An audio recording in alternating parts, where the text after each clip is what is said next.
Company বাঁচাতে ইন্দ্রাণীর সামনে একটাই শর্ত, মেঘা নয়, ফিরতে হবে তাড়ানো মেয়ে কুসুমকেই।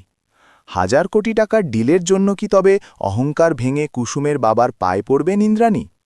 কুসুমের রাজকীয় প্রত্যাবর্তন কি বদলে দেবে গাঙ্গুলি পরিবারের ভাগ্য, নাকি শুরু হবে আরও বড় ঝড়? কোম্পানি বাঁচাতে অদ্ভুত শর্ত, কুসুমকে না ফেরালে ডিল ক্যান্সেল করবেন বিদেশি ক্লায়েন্ট। গাঙ্গুলি কোম্পানির অস্তিত্ব এখন সুঁটোর ওপর ঝুলছে। শেষ ভরসা হিসাবে আসা বিদেশি ক্লায়েন্ট আজ এমন এক শর্ত দিয়ে বসল যা শুনে আকাশ ভেঙে পড়ল ইন্দ্রাণীর মাথায়। ক্লায়েন্ট সাফ জানিয়ে দিল, কোম্পানি বাঁচাতে হলে মেঘাকে নয়, ফেরাতে হবে সেই তাড়ানো মেয়ে কুসুমকেই।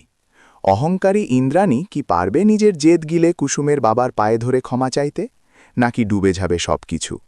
আজকের পর্বে ঘটে গেল এক অভাবনীয় ঘটনা। বিস্তারিত জানতে ভিডিওটি শেষ পর্যন্ত দেখুন। বন্ধুরা, কথায় বলে ওপরবালার নাঠিতে শব্দ হয় না, কিন্তু বাড়িটা খুব জোরে পড়ে। ইন্দ্রাণী গাঙ্গুলির ক্ষেত্রেও ঠিক তাই হলো।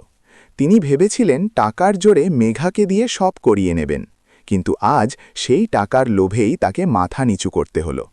মিটিং রুমে দৃশ্যটা ছিল দেখার মতো।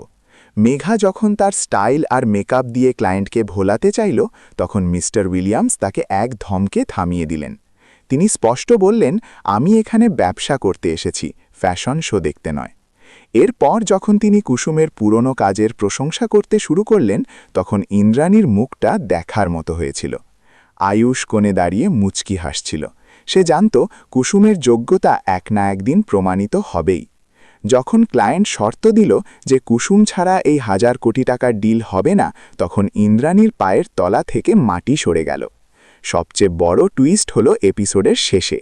যেই ইন্দ্রাণী বলেছিলেন কুসুমের মুখ দেখবেন না, সেই ইন্দ্রাণী আজ শাড়ি সামলে কুসুমের ভাঙা কুঁড়ে ঘরের সামনে গিয়ে দাঁড়ালেন। কুসুমের বাবা শঙ্করবাবু যখন দরজা খুলে দেখলেন স্বয়ং ইন্দ্রাণী গাঙ্গুলি দাঁড়িয়ে, তখন তার চোখ কপালে। এখন প্রশ্ন হলো, শঙ্করবাবু কি তার মেয়েকে আবার সেই আগুনের মুখে ঠেলে দেবেন, নাকি মুখের ওপর দরজা বন্ধ করে দেবেন? আপনারা কি মনে করেন, কুসুম যদি ফিরে আসে তবে তার কি শর্ত রাখা উচিত? মেঘার এই অপমান দেখে আপনাদের কেমন লাগলো কমেন্টে